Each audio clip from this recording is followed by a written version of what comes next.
Hello, and welcome to Unity of Fredericksburg.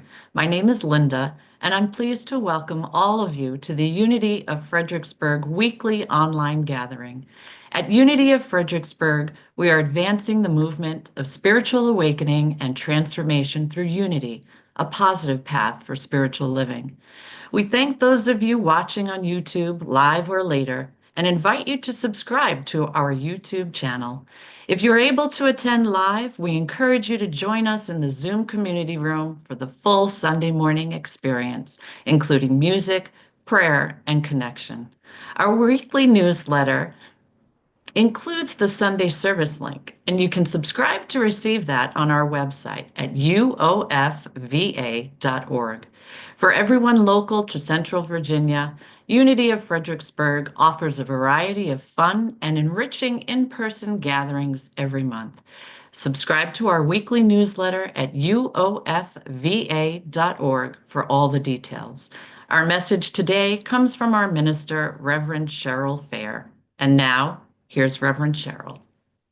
Thank you, Linda, and welcome everyone who is in the Zoom room with me right now, and those of you who are watching on YouTube. Whether you're watching now or later, we appreciate you showing up, because showing up is a spiritual practice, and we appreciate you being a part of what we have to offer here at Unity of Fredericksburg. Our broadcast date today is Sunday, April the 20th. It is Easter Sunday. So we've got some special features here today. We've got some wonderful affirmations that we're going to be practicing with, and a special kind of extended meditation. But before we get to all of that, I want to give you a few little news items that I've collected from this wonderful website called Spiritual Passages that it's a ministry that I support regularly. And so one piece of news that I want you to be aware of is that Tuesday, April 22nd, is Earth Day. So here's a little quote from Spiritual Passages. Earth Day is not merely a date on the calendar. It is a sacred reminder of our covenant with creation. The earth is not a possession, but a presence, not a resource to be used, but a relative to be cherished. Every tree, every river, every living creature speaks the language of God if we are still enough to listen. And here's a quote, an Earth Day quote from Albert Einstein. Look deep into nature, and then you will understand everything better. So that's my first little news item. Here's a second little news item. It's a story of overcoming. In the aftermath of Hurricane Helene in 2024, Sherry Housley, an artist from Burnsville, North Carolina, lost her home and spent 6 months living in a camper. Her despair turned to hope when students from Mountain Heritage High School, in partnership with the nonprofit Rebuilding Hollers, built her a new tiny home. She said, "I was flooded with water. Now I'm flooded with angels." So that's a nice story of overcoming. Here's another story of overcoming. Last week in Chelsea, Michigan, more than 300 residents came together to help Serendipity Books move to a new location by hand. In a joyful display of teamwork and goodwill, volunteers formed a human chain stretching across downtown, passing over 9,000 books hand to hand. And in just 2 hours, the entire store's stock was moved without costly moving trucks or forklifts, just people helping people, one book at a time. So isn't that a lovely story of overcoming? And that's a big theme for what I have to talk about today, Easter Sunday. Now we know that the traditional Easter story, there are so many themes that we could work with that range from tragic and traumatic to joyous and transformational. And this year, we have been focusing on how the elements of Holy Week really reflect in very simple terms with our lives, right? So last week, we looked at how Jesus prepared for a big change with our Palm Sunday service. And we talked about the simple things of like spending time with people, spending time in prayer. And today we're going to look to see what Jesus has to show us about this Easter story with very broad strokes, right? So, in the broadest of strokes, it's a story about overcoming, right? Jesus goes through some really serious stuff in that Bible story, intense trials of mind and body and spirit. And for about 3 days, it appears all is lost. And then Jesus overcomes. So I ask you, my friends, have you ever overcome a difficult circumstance? Think about the greatest trial you've ever been through. Perhaps it involved a crisis of belief, a heartbreak, an injury, an illness. And look at yourself now. Even if you feel like you're going through your greatest trial right now, look at yourself right now. Haven't you overcome? My guess is yes, that each one of us has overcome the most difficult phase in our lives. And here we are. Here we are. So when it's when we make this observation about how we've overcome and we look at the Easter story, we can really make sense of some of the things that Jesus said. In particular, I'm thinking about John, the Gospel of John, chapter 14, verse 12. Whoever believes in me will do the works I have been doing, and they will do even greater than these. So you might say, Reverend Cheryl, I have never been through anything to compare with what Jesus went through. Well, friends, life is not a competition, right? We're not meant to compare our experiences with those of another. A trial is a trial. A challenge for you is a challenge. And your capacity to overcome is an exact echo of the capacity that Jesus demonstrated even as he overcame death, physical death itself. So I have a little passage marked. There's this book, I've been talking about it in the class that I'm leading on Thursday evenings by Eric Butterworth, called Discover the Power Within You. This book cover doesn't show up well online. There's a lot of glare, but Discover the Power Within You. So let's see what Eric Butterworth has to say about this. All right. Easter is not a passport to another world. It is a quality of perception for this one. It is not just a day when we recall how Jesus rose from the dead. It is a time to take a new look at ourselves and contemplate the divinity in us, the depths of our own innate God potential. It is a time to reappraise the principle that makes all overcoming possible. So you might say, well, what about the crucifixion? What about the resurrection? Well, of course, in Unity, we have all kinds of wonderful tools that we can use to kind of get at the deeper meaning of these terms and look at these stories in a way that really resonates with us right here and now in our hearts and in our minds here in 2025. So when I looked up crucifixion in the Revealing Word, which is one of the resources we use in Unity to say, what does this mean? Here's what the Revealing Word says about crucifixion.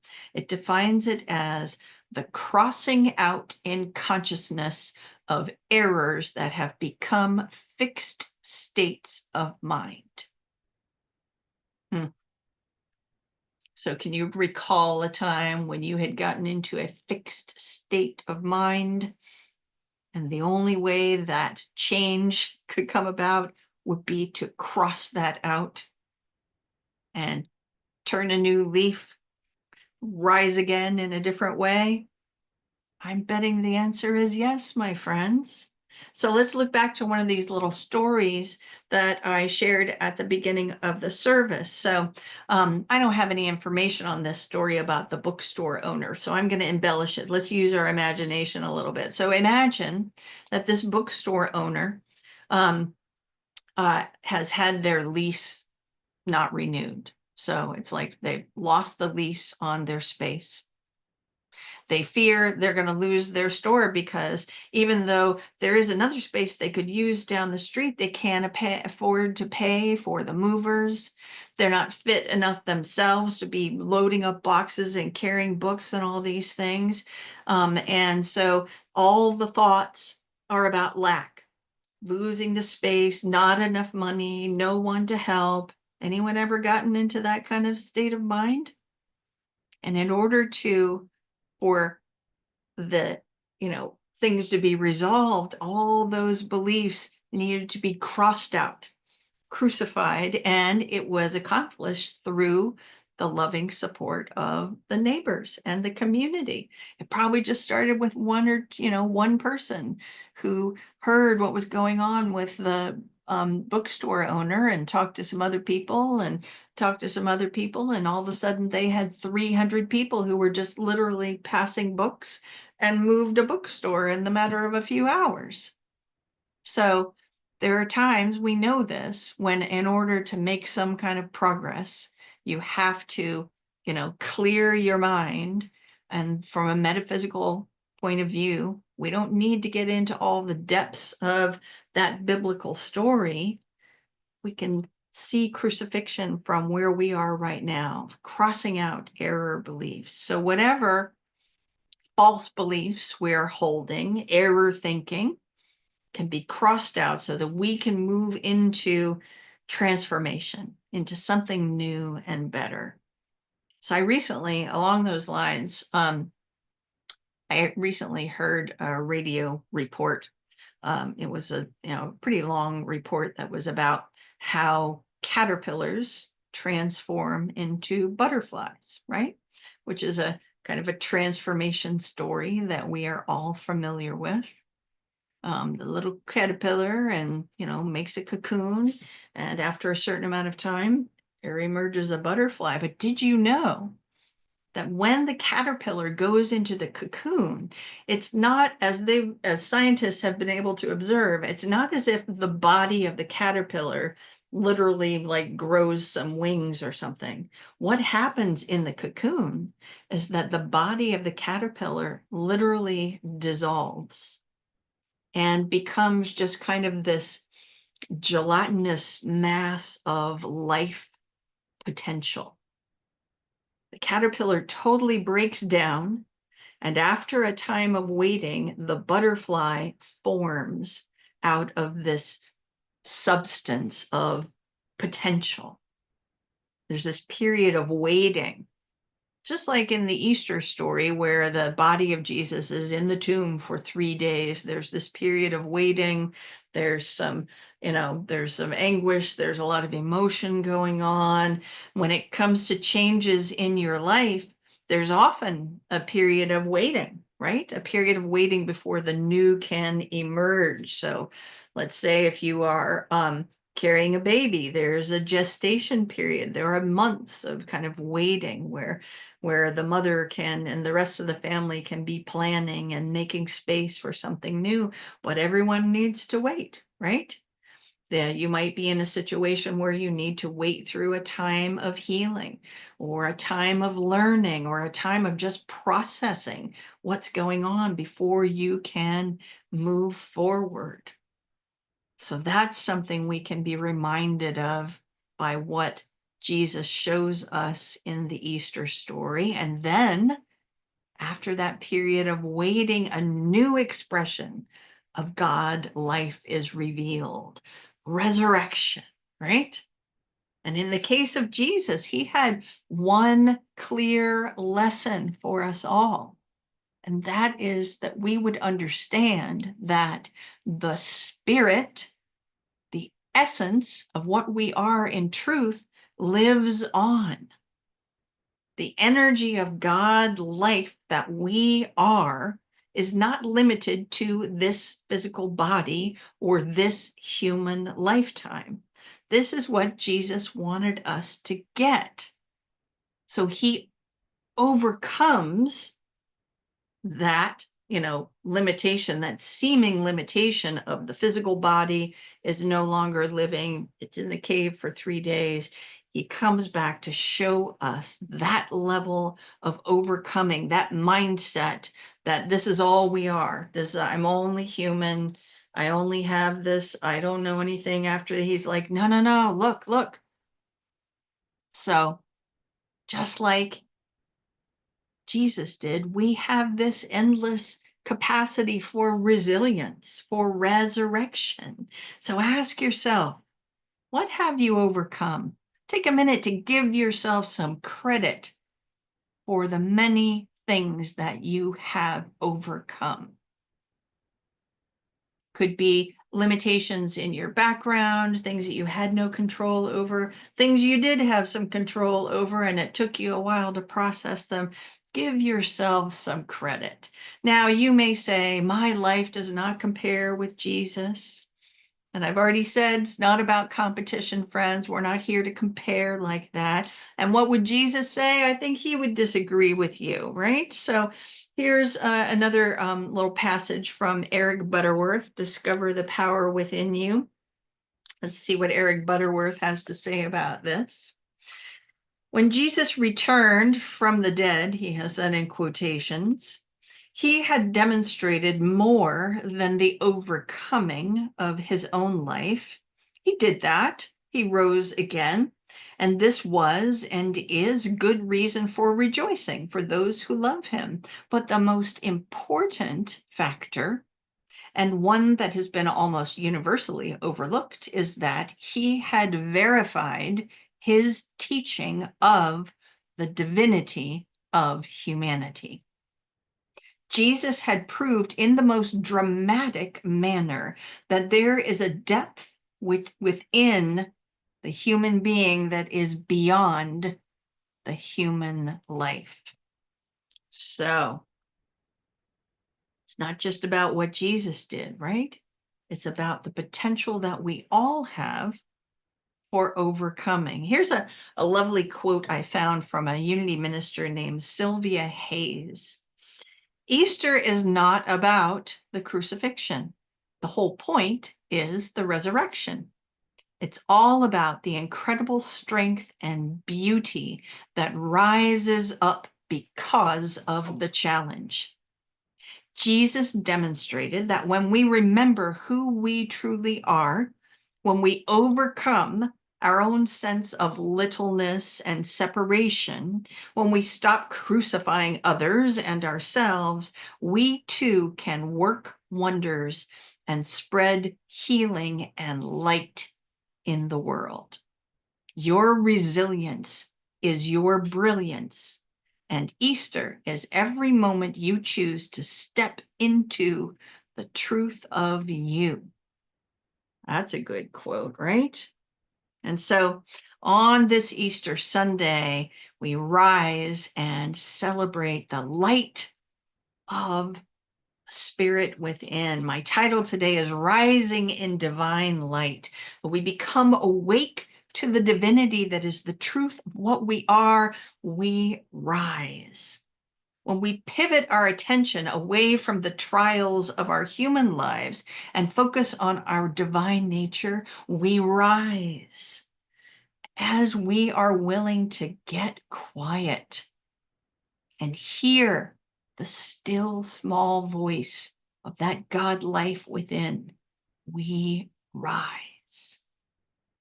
Now, Easter is not the only time that Jesus shows us the truth of what we are. So he revealed the nature of the spiritual body, that lives beyond the human body in a biblical story known as the Transfiguration. So you may have heard of that. Let me just share a little bit of scripture. So it's covered in 3 of the Gospels. So in Matthew, it says, and this is chapter 13, verse 1, chapter 17, verses 1 through 13. Jesus took with him Peter and James and his brother John and led them up a high mountain by themselves. And he was transfigured before them, and his face shone like the sun, and his clothes became bright as light. So he revealed to him the true nature of what he was. In Mark, it says he was transformed before them and his clothes became dazzling bright, such as no one on earth could brighten them. That one makes me giggle because it sounds like a comment on, laundering practices. Like, we can get your clothes whiter. So dazzling bright. So I'm sorry, I get a little giggly about that one. Here's what it says in Luke. The appearance of his face changed and his clothes became as bright as a flash of lightning.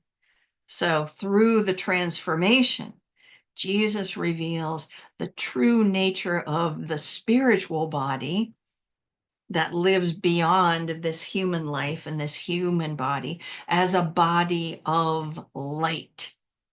And we know Jesus does not ever set himself up as an exception. What he does is show us the truth of what he is and therefore the truth of what we are. That's his business. He goes about showing us the truth of what we are. We are in spirit, creatures of light. He taught us, you are the light of the world. Now, here's a little side note about light. Sorry, I'm got something stuck in my eye here. Did you know that white light is actually made up of every color in the rainbow? Now, sometimes you might see that, like if you look in a prism or something like that. I really learned about this when I was in school, when I was in college learning about theater. Now, many of us, when at some point in our youth, will have some kind of an art class or where we're playing with paint, and you learn color theory, the basics of color theory, where it's like, okay, if you've got red and yellow pigment and you mix them together, you get orange, and blue and mix it with yellow and you get green, that kind of thing. And yet color theory with light is very different because in pigment, like with paint, if you put all the colors of the paint together, you essentially get some dark brown, black, gray, that kind of thing, all the colors together.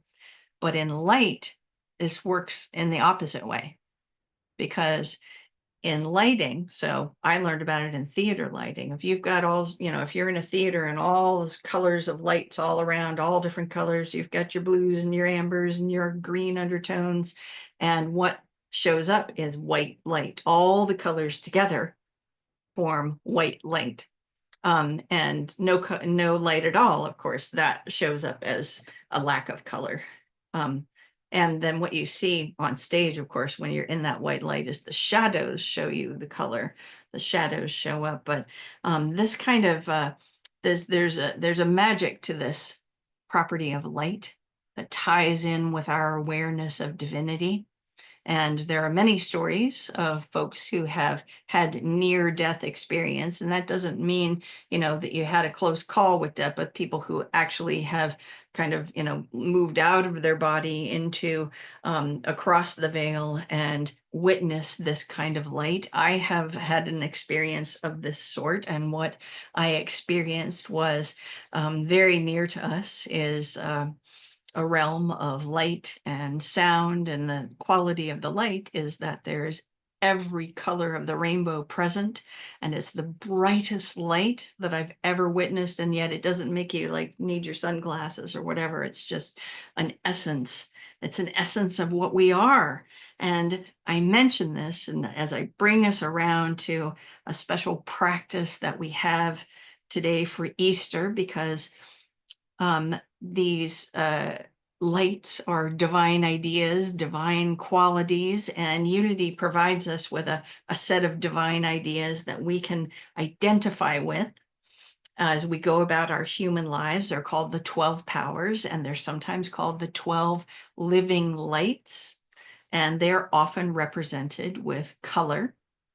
So as we celebrate the rise and rediscovery of our own divinity, we're going to affirm this through a series of affirmations grounded in the 12 powers, honoring all the ways that we show up in the world as healing light, empowering light, inspiring light, loving light. And each one of us carries that energy with us and can overcome and rise up. So we're going to be affirming rising in divine light. So in just a moment, we're going to start with these affirmations. And I want to let you know that they were created, the affirmations themselves were created by Reverend Kelly Isola. So I want everyone to take a deep breath and get ready for this process as we celebrate rising in divine light. And I'm going to ask our Zoom host, Jason, to go ahead and open the slideshow as we begin with faith. Say this with me, my friends.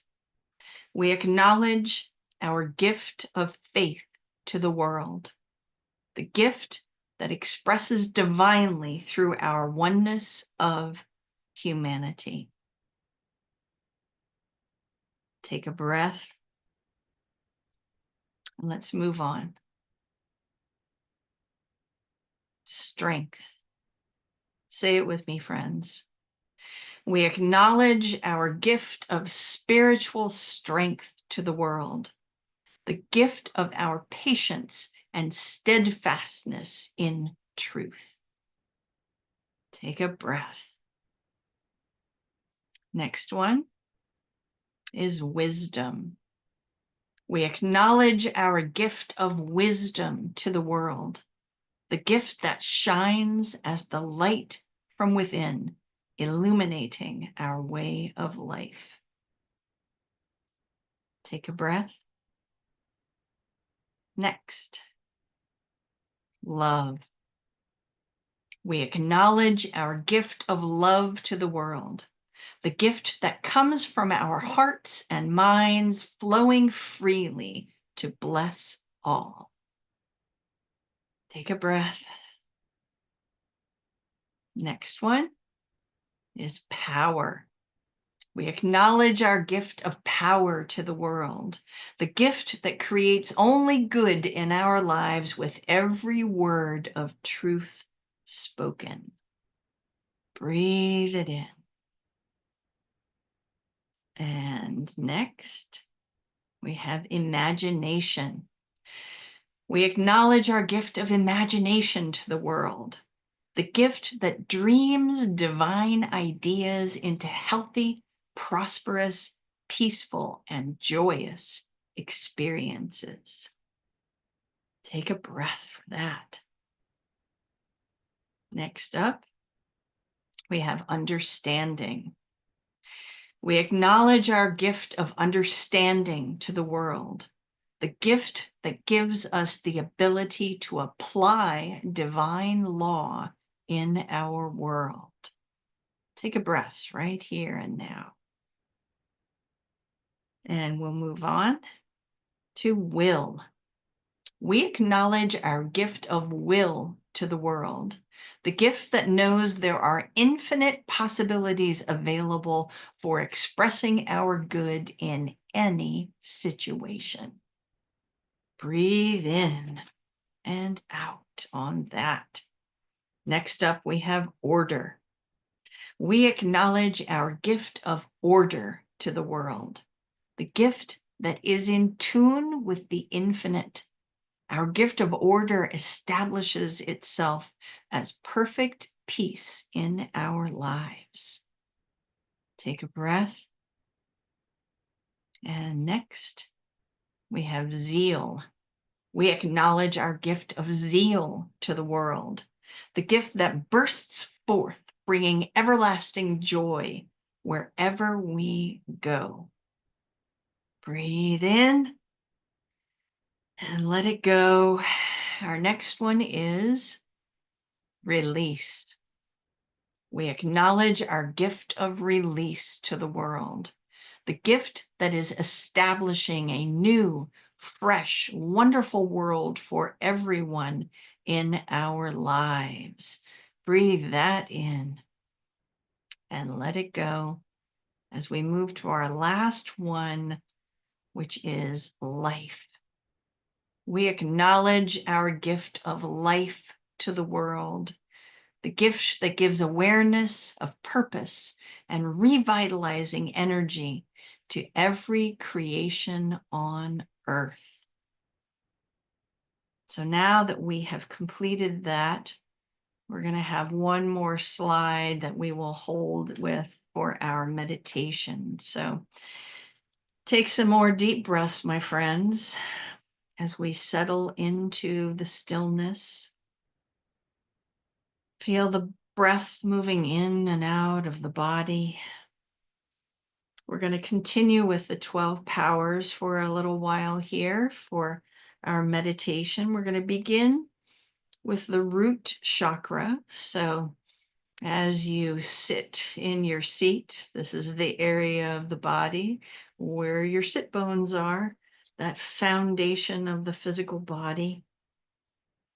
And the front side of your body, in your sit bones area, that is where the power of life resides in the physical body. So I want you to feel the color of red, the energy of wholeness and vitality in that area of your body. And now shift your attention just kind of through the body back to the back side of your root chakra there, where you're seated in your seat. And the power there is the power of release. There's no coincidence that it's in this area where our body lets go of all the things that it no longer needs, and the color associated with this power is a russet brown. And just honor right now the wisdom of your body of letting go of everything it doesn't need, your capacity to recognize and cut loose error thoughts that you may have been carrying in your process of transformation and resurrection. Now shift your attention, just move your attention upward in the body a little bit and bring in the lower back. The lower back is the home of the power of strength.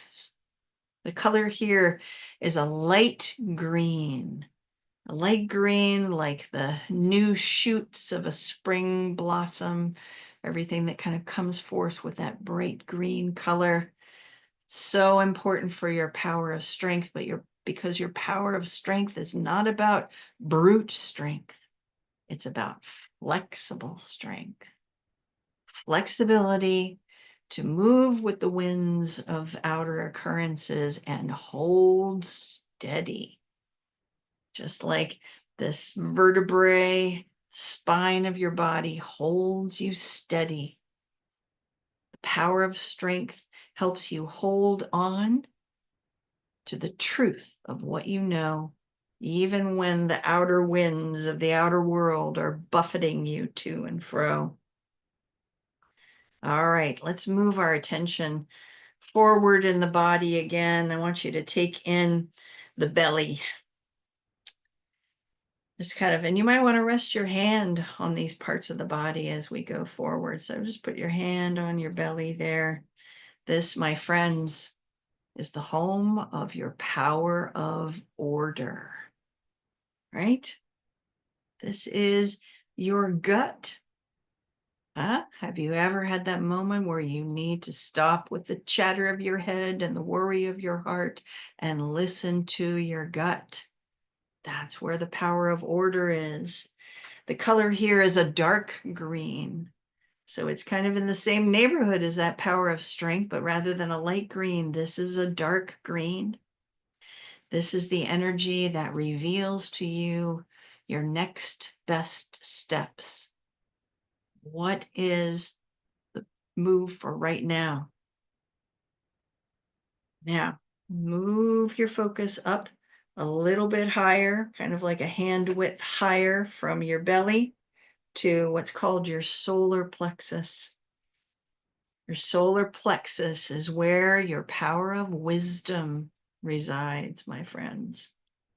And the color here is a bright, bright yellow, like the yellow of a highlighter that can sort of pull out of an entire page of text. You use that highlighter and it says, this is what it's all about. And our power of wisdom is that inherent discernment we have to know what is right for us. Not what's right for everyone else, but what's right for me right here in this moment. What does my truth have to tell me? That power of wisdom gives us the capacity to evaluate all the options and highlight that one that is our truth. All right, move your attention up in the body a bit further to the heart space. This, of course, my friends, is where the power of love resides. And the color here is pink. Wonderful pink, like pink of new growth, new blooms in springtime. It exudes this energy of harmony and unity and oneness. It's like a magnet, right? Whatever we have our consciousness focused on, this power of love will attract us to things that align with whatever we have in our consciousness, which is why we work so much on refining our consciousness, letting go of error thoughts so that we have thoughts about our divinity and about goodness and about the one presence and one power, so that this energy of divine love will attract us to those experiences in our outer lives. Moving our focus up higher to the throat area. The throat is the place for the power of mastery, sometimes called the power of power, power of dominion. This is where, my friends, we speak our truth, right? Because the words we speak out into the world are what become our lives, right? The power here is a powerful color. The color here is purple, right? So it is an expression of your inherent authority over your experience by the words you speak. You have sovereign power over your experiences by how you frame them with your words. All right, shift your focus kind of to the back of your neck and sliding up right to the base of your skull. That, my friends, is the place for the power of zeal, enthusiasm. It's kind of like the little furnace there that's burning, that is, igniting all of the synapses and all of the activity with incredible vibrance and enthusiasm.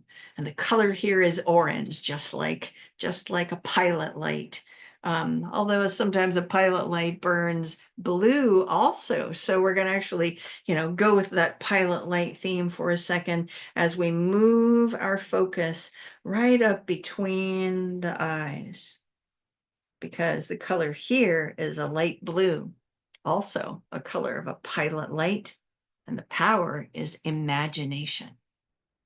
So right there between our eyes, one might say, perhaps the third eye, our capacity to dream, to reach out and harness those divine ideas that are available to us in God mind and use them to bring forth new life in our lives. All right, moving up a little bit above in between your eyes, the forehead. Now there's a couple of powers right here in the forehead, and their colors are gold and silver right here in the forehead. And the gold is the power of understanding. This is our capacity, not just our intellectual capacity to understand things. I get it. No, this is our spiritual capacity to understand the truth of ourselves, to understand the truth in others, to harness those aha moments where we realize we've gotten trapped in messages of the outer world and what the wisdom of God is showing us. Partnered with it there, with the power of understanding is the power of will. And that's the color silver, kind of like a sword, because the power of will allows us to make a choice and take action and move ahead. So those two powers work together, gold and silver right there.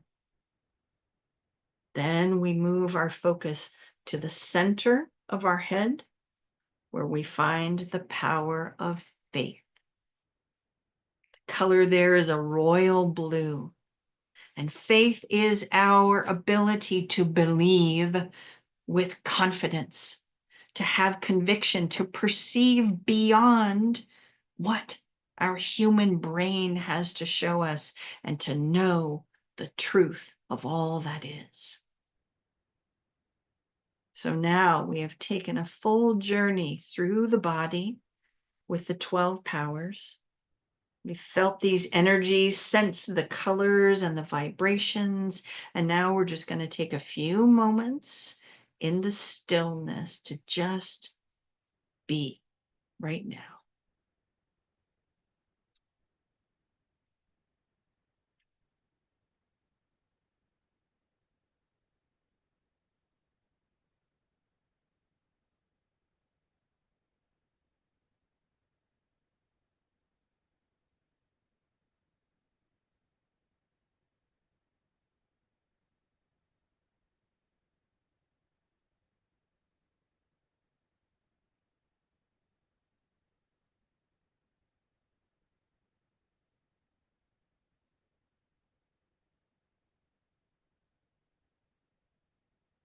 And as we begin to bring our awareness back to the current moment, back to our human bodies in the seat, the breath in the body, we'll close our meditation time with an affirmation. And I'm going to put my hand right on my heart space so that that affirmation is anchored in my body and in my heart. And I'll say it and you can repeat it with me a couple times at home, okay? As I rise, I am the light of the world, and I am grateful. Say it with me, my friends. As I rise, I am the light of the world, and I am grateful. I am grateful for all of you being here. Thanks for hanging with us for a little bit longer of a message and meditation today on this Easter Sunday. And I look forward to the rest of our time together in the Zoom room. I encourage those of you who are watching on YouTube to join us in the Zoom room, because this that you're witnessing is just the beginning of all the fun. So that's it for me, and I'm going to hand it back to our friend Linda Laporte, who can close out our YouTube broadcast for us.